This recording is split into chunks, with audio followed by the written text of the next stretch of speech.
Welcome to our channel. Today we how to update SSO settings for no-code admin portals, detailed guide step by step clearly.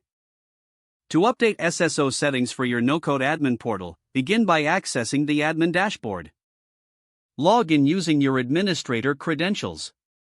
Navigate to the settings section of the dashboard. Locate the SSO or single sign-on settings option. Click on the SSO settings to open the configuration page. Review the existing SSO configuration details. Identify the identity provider or IDP that you wish to update. Gather the necessary information from your identity provider. This may include the SSO URL, issuer URL, and public certificate.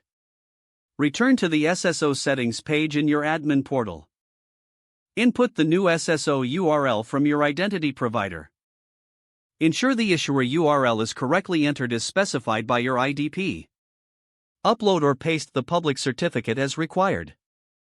Double-check all entered information for accuracy. Save the changes to the SSO settings. To test the new configuration, navigate to the login page of your admin portal. Attempt to log in using the updated SSO credentials.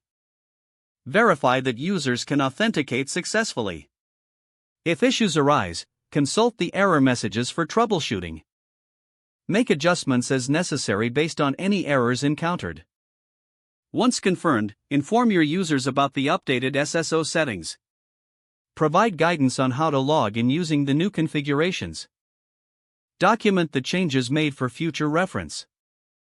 Regularly review SSO settings to ensure they meet security standards. If the page does not load, refresh the browser or try again in a private or incognito window. Make sure you are using the correct email address, then retype it carefully to avoid small typos.